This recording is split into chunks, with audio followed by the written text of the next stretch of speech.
वंदे मातरम बच्चों। तो चलिए पढ़ते हैं हरिहर काका पाठ।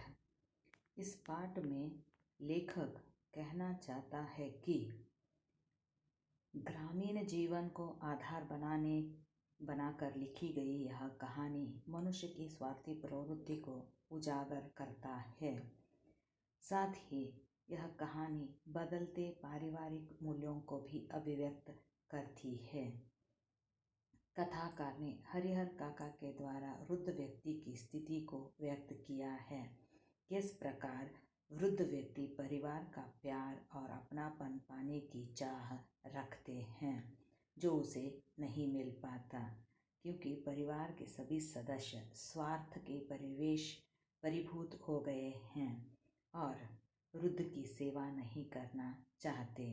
और दूसरी ओर धर्म के नाम पर ठगने वाले धर्मचारियों की स्वार्थी लिप्सा को अभिव्यक्त करते हुए इस कहानी को लिखा गया है। धर्म की आड़ में पल रही हिंसा वृत्ति को भी उजागर किया गया है। यह कहानी आज के ग्रामीण जीवन के ही नहीं बल्कि शहरी जीवन के यथार्थ को भी बखूबी अभिव्यक्त करती है। हरिहर काका जो लेखक के पड़ोसी थे, उन्हीं की यह कहानी है।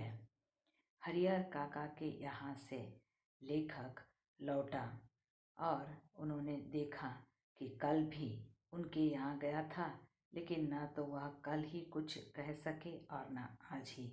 दोनों दिन उनके पास देर तक बैठा रहा लेखक, लेकिन उन दोनों के बीच कोई बातचीत नहीं हुई। जब उनकी तबीयत के बारे में पूछा तो उन्होंने सिर उठाकर एक बार लेखक की तरफ देखा और चुप हो गए। फिर सिर झुकाया तो दोबारा वह उन लेखक की ओर नहीं देखा। हालांकि उनकी एक ही नज़र बहुत कुछ कह गई। जिन यंत्रणाओं यानी क्लेशों कष्टों के बीच वह घिरे थे और जिस मनस्थिति में जी रहे थे, उसमें आंखें ही बहुत कुछ कह देती है। मुंह खोलने की ज़रूरत नहीं पड़ती। यही बात लेखक के साथ हुआ। हरिहर काका ने भी वैसे ही किया। हरिहर काका की जिंदगी से लेखक बहुत गहरे जुड़ा हुआ है। अपने गांव में यानी लेखक अपने गांव में जिन कई लोगों को को वह सम्मान देते थे, उनमें हरिहर काका भी एक थे। हरिहर काका के प्रति उनकी आसक्ति यानी लगाव अनेक व्यवहारिक और वैचारिक कारण हैं। उनमें प्रमुख दो कारण हैं। लेखक हरिहर काका से इतना लगाव करने के लिए दो कारण है।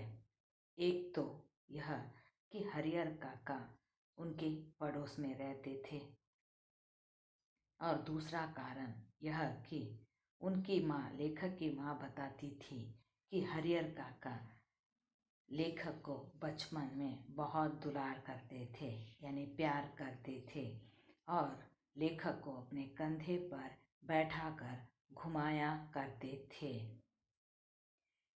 एक पिता अपने बच्चे को जितना प्यार करता है, उससे भी कहीं ज़्यादा प्यार हरिहर काका लेखक को करते थे।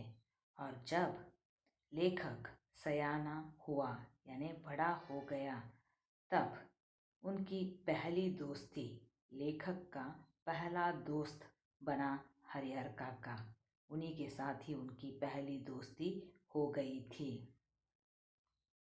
हरिहर काका ने भी जैसे इन्हीं के साथ दोस्ती के लिए इतने उम्र तक उन्होंने प्रतीक्षा की हो, ऐसा लगता था। और लेखक की माँ बताती थी कि लेखक से पहले गांव में किसी अन्य से उनकी इतनी गहरी दोस्ती नहीं हुई थी हरिहर काका की। वह लेखक को ही कुछ भी नहीं छिपाते थे, सब कुछ खुले आम बताते थे, खुल खुल कर बातें करते थे दोनों, हरिहर काका और लेखक। लेकिन अब फिलहाल देखा जाए तो लेखक कहते हैं कि उनसे कुछ भी कहना नहीं हो पा रहा है, क्योंकि उन्होंने हरिहर काका ने लेखक से कुछ भी कहना बंद कर दिया है। उनकी इस स्थिति ने लेखक को चिंतित कर दिया, जैसे कोई नाव बीच मझधार में यानी बीच में फंसी हो और उस पर सवार लोग चिल्लाकर भी अपनी रक्षा न कर सकते हों, क्योंकि उनकी चिल्लाहट दूर तक फैले सागर के बीच उठती गिरती लहरों में विलीन यानी लुप्त हो जाती है। उसके अतिरिक्त वे कर ही क्या सकते हैं, क्योंकि मझधार में फंसे हुए व्यक्ति को बचाने के लिए कौन आएगा वहाँ पर, और उनकी आवाज़ दूसरों तक मतलब किनारे पर खड़े लोगों को कैसे सुनाई देगा। मौन होकर जल समाधि लेने के अतिरिक्त कोई दूसरा विकल्प नहीं होता, क्योंकि जो भी होता है उनको वह मानना ही पड़ता है, क्योंकि जल समाधि यानी पानी में डूबने के अतिरिक्त उनके पास कोई और रास्ता ही नहीं रहता, उपाय ही नहीं रहता। लेकिन मन इसे मानने को कतई तैयार नहीं है। लेखक कहते हैं, जीने की लालसा की वजह से बेचैनी और छटपटाहट बढ़ गई हो। कुछ ऐसी ही स्थिति के बीच हरिहर काका घिर गए हैं कि जैसे मझधार में फंसी हुई नाव में के सवारों की तरह उनकी स्थिति हो गई थी। ना वह कुछ से कुछ कह पाते, ना ही कुछ कर पाते। हरिहर काका के बारे में लेखक जब भी सोचते थे, उनको लगता था कि वह उन्हें समझ नहीं पा रहे हैं, कि तो उनके बारे में कहे तो क्या कहें। अब कोई ऐसी बात नहीं जिसे कहकर वह हल्का हो सके, क्योंकि कोई एक बात नहीं थी, बहुत सारी बातें थे। कोई ऐसी उक्ति नहीं, उक्ति यानी उपाय, जिसे कहकर वे मुक्ति पा सके, मतलब बात कहने के बाद उनको मुक्ति मिल जाए, सुकून मिल जाए। हरिहर काका की स्थिति में भी वह होता तो शायद, लेखक कहते हैं, अगर मैं उनकी जगह होता तो शायद मैं भी ऐसे गूंगेपन का शिकार हो जाता, यानी चुप रहने का शिकार हो जाता, हमेशा के लिए मुंह बंद करके अकेला रह जाता। यहाँ पर लेखक कहते हैं, हरिहर काका इस स्थिति में कैसे फंसे, यानी वह गूंगेपन को अपनाने का कारण क्या था, उस स्थिति में वे कैसे पहुँचे, इसके लिए कौन जिम्मेदार है। इन सब बातों को कहने से पहले गांव का, खासकर लेखक अपने गांव की ठाकुर बाड़ी यानी देवस्थान का संक्षिप्त परिचय वह आपको देना चाहते हैं। वही उचित समझते हैं, क्योंकि उसके बिना तो यह कहानी अधूरी ही रह जाएगी। ठाकुर बाड़ी यानी देवस्थान धार्मिक आचरणों का जो स्थल है, उसके बारे में वह बताना चाहते थे। तो अगली कड़ी में देखेंगे हरिहर काका उस स्थिति में पहुंचने के कारण क्या है, कैसे फंसे, उसके लिए कौन जिम्मेदार है।